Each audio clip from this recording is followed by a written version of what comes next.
So listen, the next thing I want to say is Overwatch 2. Yes, obviously, Overwatch 2 happened, etc.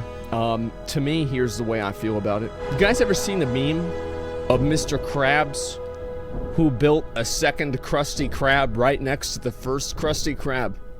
And they ask him, why did you do this? And he said, money?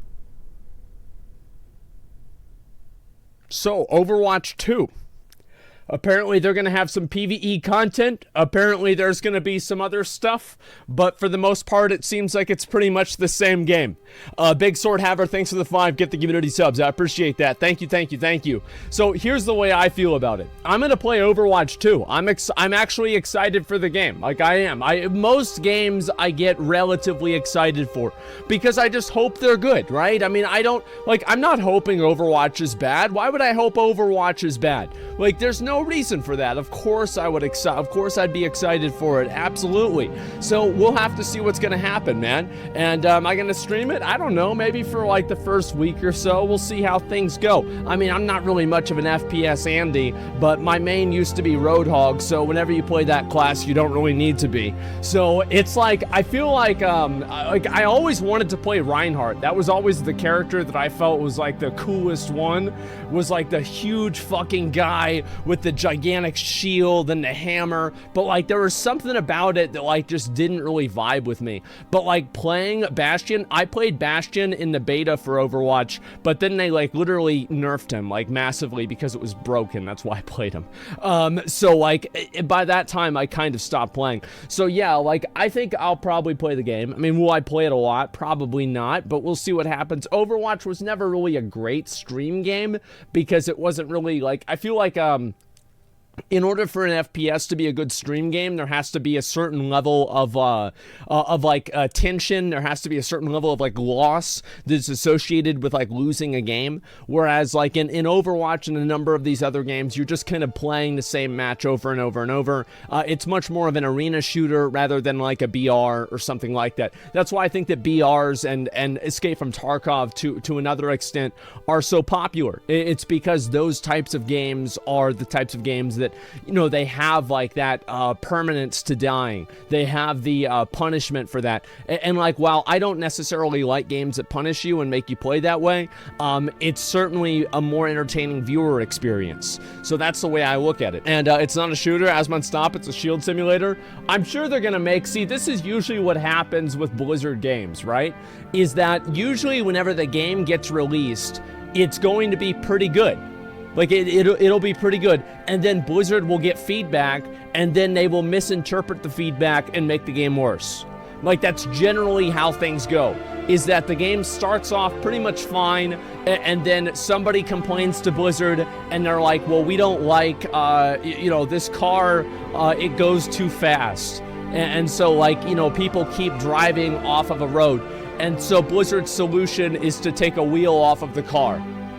You understand it? So it's like Blizzard, the way that they solve problems, the way that they kind of like, let me give you a really good example of this, right? So like for anybody who doesn't play WoW, Mythic Plus is like a system where like you're in a 5-man dungeon and it just gets harder and harder and harder and harder, right? Each level. So there's like 2 versions of Mythic Plus. There's Fortified and there's Tyrannical. Fortified is whenever the trash mobs are really strong and the mini bosses are really strong, and Tyrannical is whenever the bosses are really strong.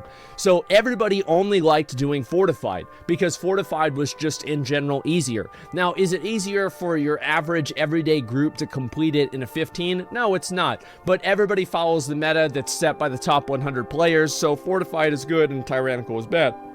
And Blizzard, clearly players did not like Tyrannical. They said, we don't like Tyrannical, Tyrannical sucks. So what did Blizzard do? What did Blizzard do to solve the problem of players not enjoying playing Tyrannical? Well, they made the main reward that you get for completing, you know, all of these dungeons at the same time.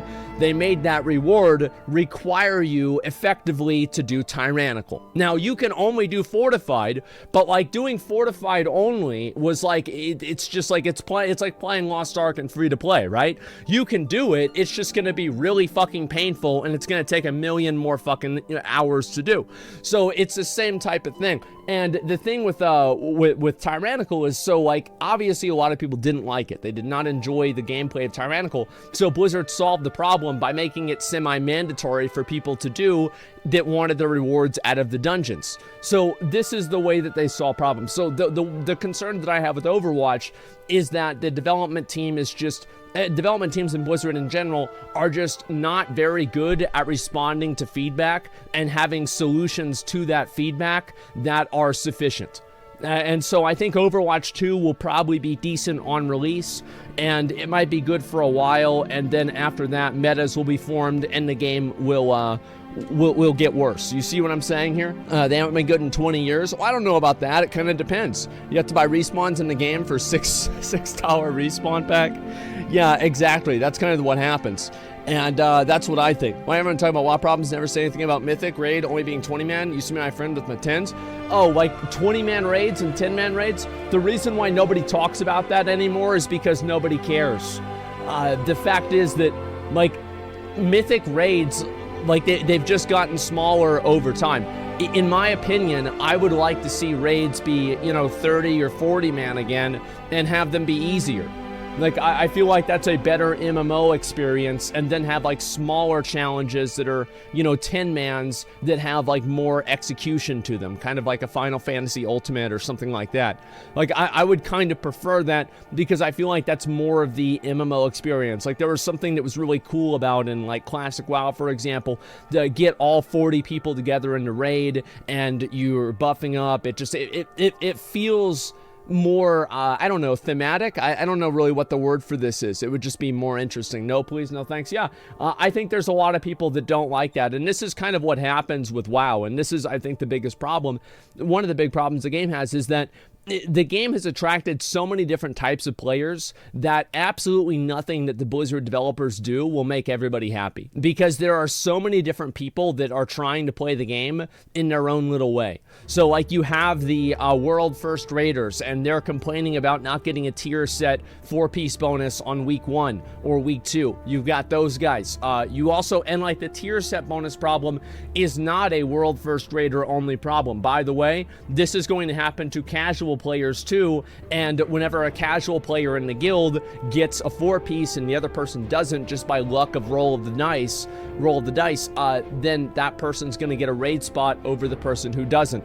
And like, all of that stuff sucks, and like, I've been in that position before. You guys have probably been in that position before, and so it's kind of like engineering inequality in a way. But basically, a lot of these issues, whether it's like PvP gear mattering in PvE, whether it's Mythic Plus dungeons having relevant gear that's equivalent to raiding, whether it's having mounts drop from the last boss on Mythic in the raids, there's all of these different things that are, there's all of these different things that all kind of come together, and they have they're incompatible with each other. Because there are so many groups of people that try to play WoW that if you make one group happy, you can't make the other groups happy. Like, that's basically what happens. You guys see kind of what I'm saying? Yeah, did you guys kind of see what I'm saying here? Like, you picking up what I'm putting down? Nice, bro. Thanks, I appreciate it. Nice hoodie, thank you. I appreciate that too. Thank you. And yeah, let's see, how cozy is the new shirt? Yeah, I think that's fucking great, man. They explain it perfectly every time. I hope so. We are indeed picking up what you're putting down. Okay, thank you. So yeah, that's the way I feel about it too. And I think that's going to be a problem for the game, and it's going to be a problem for Overwatch, etc. And it's like that's the problem whenever you design a game, and Blizzard's philosophy of developing video games for everybody is that whenever you have a video game or something that is designed for everybody, you really just resign yourself to disappointing everybody some of the time. Right? That's basically what happens. So that's the way that I see it. That's the way I worry about it. We answer what everyone's wondering. Metis Island win? I don't know. It'll be at some point, man. Can you explain how Blizzard's downward spiral lately compared to the 2000s? Guys, I've talked so much about this. Like, I mean, I'm just talking about Overwatch 2, right? And comparing it to WoW. Like, we've already talked about why Blizzard sucks 100 times, guys.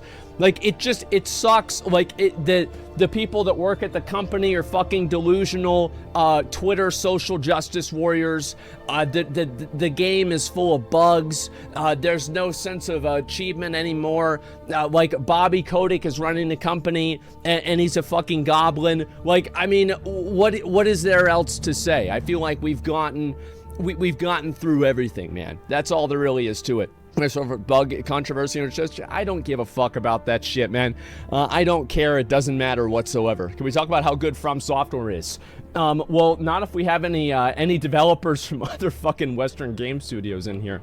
No, we cannot, because apparently the game's user experience is so bad that it makes the game bad, and they're mad that people like Elden Ring. I still think that's so funny to me. I really do. Check out the Omen skin for your class. Maybe I will. Yeah, maybe I will. We'll see. The thing to me is this, like, it's so petty. Well, the thing is like, these are developers that are, this is the problem with these developers, is that they are taught in school, and they are in an echo chamber of people who tell them that the thing that matters is the user experience, when they don't even know what a user experience is. They don't even understand their own product. They have no idea what they're doing. Like, as I said, for a lot of these game developers that I would like to see complaining about the UX of Elden Ring, I want to watch you play the game. I want to watch you play, because I know, and they would never do it. They would never show themselves their first impressions playing the game for the first time, what they're complaining about, because it would just indicate how fucking stupid they are.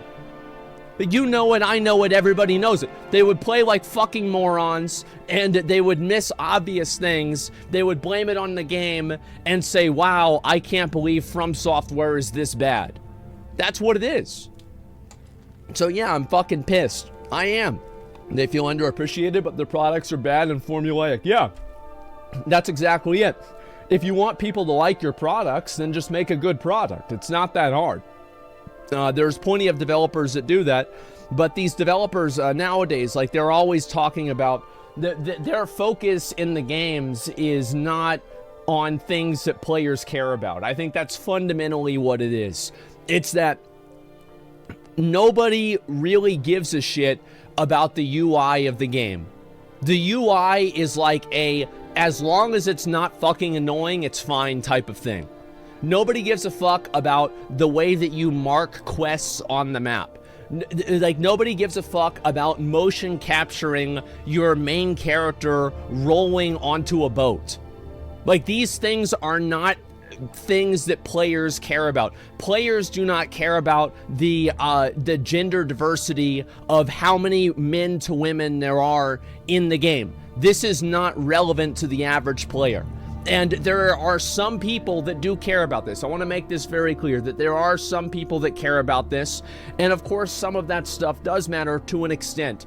However, if you are developing a product for a mass market, and you are developing it based around niche and industry standards, what you are doing is fundamentally not designing it for your customer. And that's what it is. That's what the simple problem with the development here in the West is that the development is being fixated on things that are not considered quality by the player base. That's all there is to it. So yeah, why none of the corporations hire me as a consultant? Well, the reason why that they don't hire people like me and the people that have my opinions, it's not like I'm saying something that's new. The fact is that I'm not saying anything that hasn't been said before. There's nobody who, like, if you take everything that I'm saying here about game development right now, there are no new ideas here.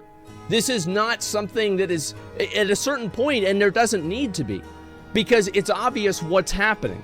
You know what I mean? Like, I'm not coming up with a new theory of relativity here. This is not a new discovery. This is something that's been discussed for 10 years now, is that every single time that you go and you develop something and you fixate on things that people don't care about, what you get is bullshit. And I'm going to give you another example, and this is the same with streamers. How many streamers have you seen? They're the most boring, bland, dull personalities that you've ever fucking seen with like 18 viewers, and they have a setup that would put mine to shame. Meanwhile, I streamed the fucking webcam for like 5 years. XQC streamed with the webcam since like last year, and like my stream's doing great. His stream's doing fucking great. Like, it doesn't have anything to fucking do with the type of webcam you have. It doesn't have anything to do with the type of microphone you have. If you disbelieve that, watch Tyler 1. The fact is that it's, again, a failure to understand the needs of the customer. And if you cannot understand what people want, how could you ever imagine that you could give that to them? How could you ever imagine that you could fulfill somebody's need if you don't even know what it is? You know what people are here for?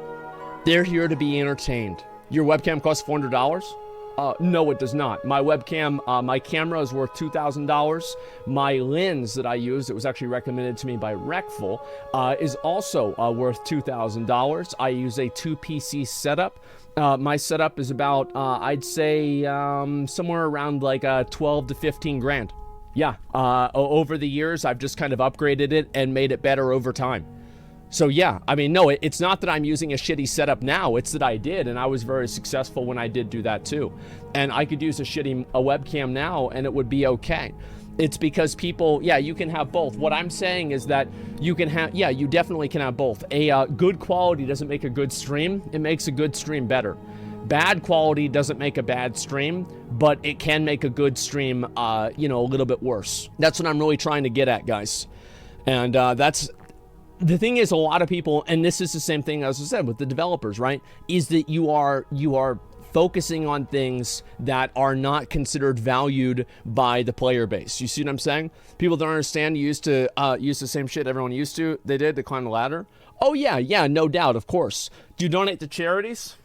I think I gifted McConnell 5 subs like 2 years ago. Yeah. I mean, I think so. Actually, wait, never mind. No, I didn't. Yeah, no, I didn't. Never mind. Yeah, no, I was thinking of something else. No, that was a girl. Yeah, never mind. Okay, anyway, the McConnell PC charity. We'll have to do another one of those at some point. I don't know if I think his PC's fine now, actually. Better cam, better boobas. Yeah, exactly. My game knowledge is what makes people come back. The reason why people like watching my stream is that I will say things that they will disagree with, and I will not apologize for it. And they will leave, they'll say, I fucking hate you, I'm never gonna watch you again. And then I read their name in a ban appeal and they're like, I was just having a bad day. And then they come back later on. That's the reason. It's because I try to make the streams entertaining. I try to make people enjoy themselves. That's what really matters the most, okay? You know, that's what I really say.